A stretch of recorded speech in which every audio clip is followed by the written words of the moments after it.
All praises to Yahweh, Ba'ashim Yahweh Shai, and double honors to the elders of GMS. All praises to Yahweh Shai and Yahweh and all the other camps out there doing the work. In the name of Yahweh, Ba'ashim Yahweh Shai. Now, today, we're going to go through a little bit of history to do with the Israelites, the true Hebrew Israelites.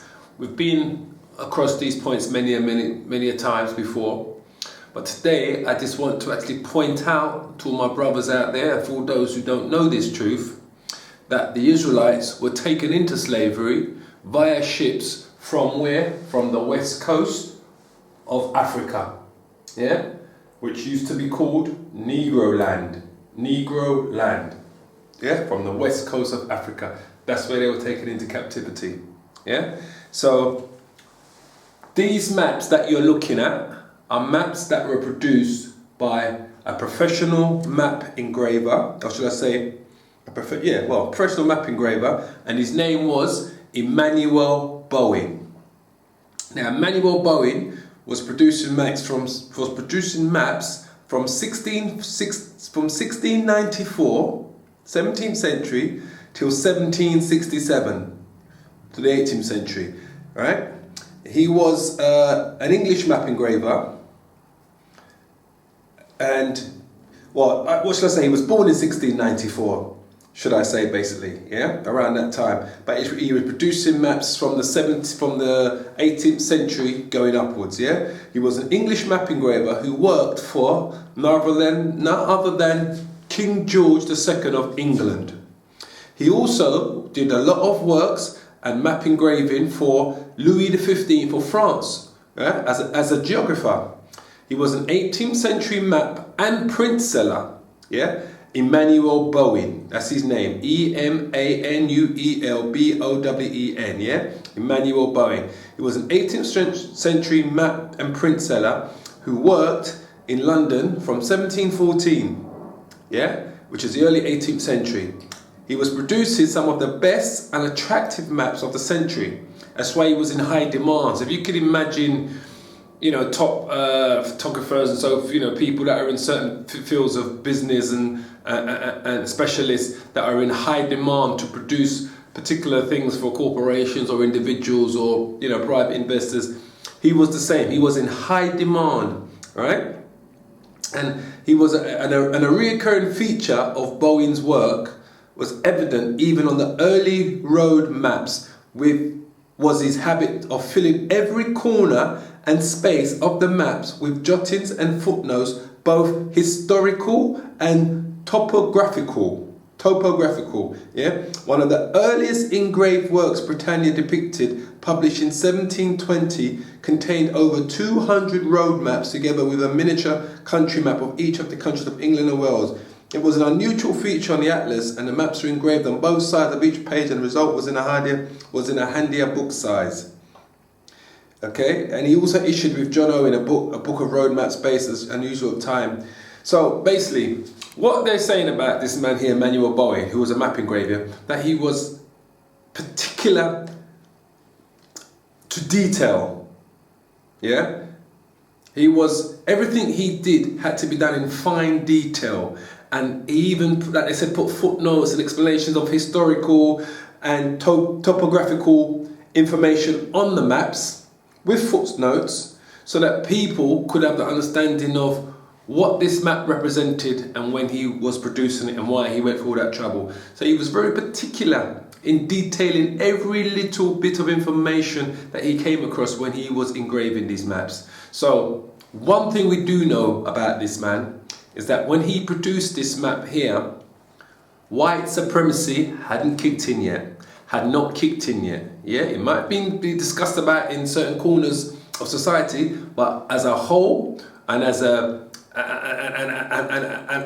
thing that the white men use as an indoctrination for the whole world, hadn't kicked in yet. Didn't probably start kicking in until the late 18th century.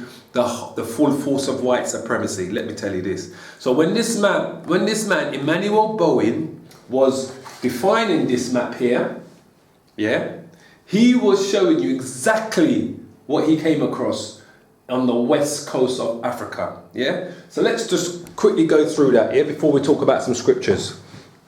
So, if you look at the map itself, it says Negro land. Yeah? As you can see, it is the west coast of Africa. So as we get closer to the map, as you can see, it says Negro land. Yeah? You can see it says Upper Proper Guinea, underneath Negro land. Yeah? So, if you look up there, you can see it showing you other parts of it. Yeah? So you've got parts of, what's it say? Parts of the Barbary. Yeah? And then you've got the desert, where it's showing you the Sahara. Can you see that? Sahara desert. Yeah? So, like I said, it's got all the different places. It's showing you the people, the different kingdoms on the maps. Kingdom of Sonda. Yeah? Country of Golden. Yeah? The Zwangziga. Yeah? 12th. Kingdom of Zanarara over there. You got the Kingdom of Agdes, yeah, Kingdom of Safara, Kingdom of Beto, Tamaya, Demina. And when you come down into the Negro land itself, the heart of Negro land, you've got the Kingdom of Timbat, which would be Tumbat, probably Timbuktu, Kingdom of Gargo underneath that. And when you come down further, you see where it says Slave Coast, Gold Coast. As we know, those are modern day what, Ghana. Yeah, we know what they're based on. That's what they would describe, because the Slave Coast and the Gold Coast is where all the slaves came from. That's why they call it the Slave Coast. And when we go over on the Slave Coast here, we see it says what? Let's take the camera back a bit. As I said, people of Guinea. Yeah, we go further in. We've got the Kingdom of Benin. So these countries still exist today. Benin, Guinea, they are still there in West Africa today. Yeah, which we know. So, if we look underneath, come across, as you look, you see where it says Slave Coast? We're going to get closer up for you so you can see that. You can see where it says Slave Coast, just above it. What does that say? Kingdom of Judah, Juda, or Wida, yeah, which is another way of saying Judah, yeah, in a different language, right? Where it says Slave Coast and Gold Coast, right? So let's go to a map that's got a little bit of a closer, because what I did, I redid that part of the map so you can see it in a much closer. So look at that. It says Kingdom of Judah. Yeah, Slave Coast. Yeah, and you see Jews in Africa. Wida. Yeah, see it says there Judah. Yeah, so we know for a fact when we look at these maps that were drawn and engraved and designed by Emmanuel Bowen, who went there under no false pretense, was doing work for the royal families, for the different royal families in Europe, creating these maps because, as you know, they just started to colonize Africa, yeah, at that time. When he came across these things, he wrote them down. He wasn't to know that in a probably another 50, 60 years, probably another 40 years after his death, he died in 1767, so around about the beginning of the 19th century, which would have been 1801, so we say that another 30 years after his death, that white supremacy kicked in. This white man's supremacy of controlling and ruling the world. And as you know, Europe was already going through its Renaissance period. So when you was going back to places like Spain and Portugal and Germany and anywhere sort of like throughout the West and the East, where the West and the East meets in Europe, they was already going through the Renaissance. Yeah, France was just beginning the path of their Renaissance. They was all going through this, so they was changing everything that was representing the black kings of Europe. As we know, Europe was ruled by black kings right up until the 17th century. Yeah, the beginning of the 17th century was when the white man took total rule over Europe. Yeah, so that would have been 1601. That's when they took total control of Europe. Yeah, but prior to that, the last black royal king that was in Europe around that time would have been King James the Sixth and King James the First of England. King James VI, Scotland, King James I of England would have been him and his children, because Charles, his son, Charles I, would have been the last black king of England, and also probably the last black king of Europe at that time. So white supremacy had kicked in. The Renaissance had kicked in. Esau, the Edomites, had now taken control of Europe. So 40, 50 years after these maps were done, or about 50 years after these maps were done, this is when things changed. So if you was to look at a map representing that part of the west coast of Africa today, you wouldn't see none of this information. If you was to look at a map that was created, say, from the 19th century going up, so say from about 1801, from 1801 going up to today, all this has been removed, all this information. Why? Because the white man was on the beginning of his enslaving of the children of God the Most High. As you can see, it says the kingdom of Judah. He was at the beginning of enslaving them, yeah? And also, what he was doing now, he was removing them from a temporary place where they had gone to. Because you've got to remember that we ended up in the west coast of Africa due to circumstances back in 70 AD, which we're going to go through in a very short while. So, just to let you know that this is where we came from before we arrived in the Americas. And before we arrived in the west coast of Africa, we came out of the land of Israel. And that was under the persecutions of the Romans, Vespasian. Yeah, he was the Roman emperor that basically took down Jerusalem, and over 1 million Jews fled Jerusalem and went into the west coast of Africa. Yeah? And then you had about another 100,000, 1,000 Jews that went off into Europe. Yeah? Up into the west of Europe, going up, or should I say up into the north of Europe, because they went up into all the different countries that surrounded Israel at the time that we know as Europe today. Yeah? But over 1 million Jews.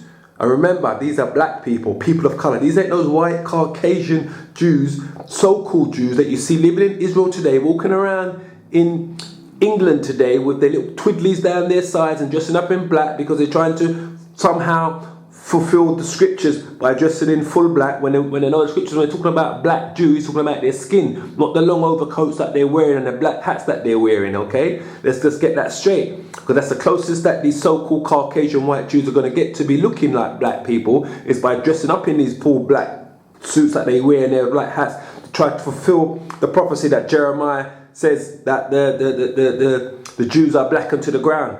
Yeah, in Jeremiah chapter 14 verse 2. As we know that. So, like I said before, this map here was done by Emmanuel Bowen, yeah, who was an engraver, an English map engraver, who lived from 1694 to 1767 and worked for King George of England and Louis XV of France. So his credentials were impeccable at that time. Because at that time when he went there, the Europeans were colonizing Africa.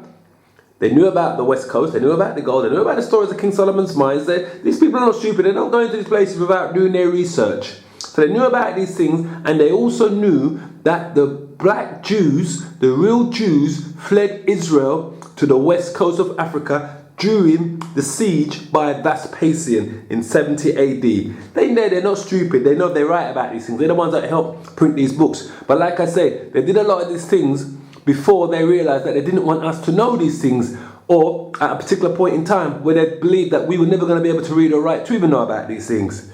So they openly wrote and kept documents about certain things for themselves. But as we say today, boy, the internet is what? It's a blessing from above.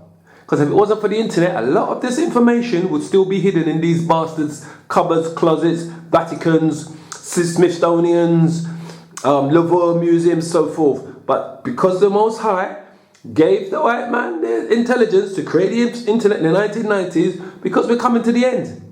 The whole world is going to be aware of what's going on. What you see going on in Israel today with those Palestinians, and you got the Palestinians stabbing these Israel, they can kill each other all fucking day long. Because none of them should be in the land. They're not the real Jews, yeah?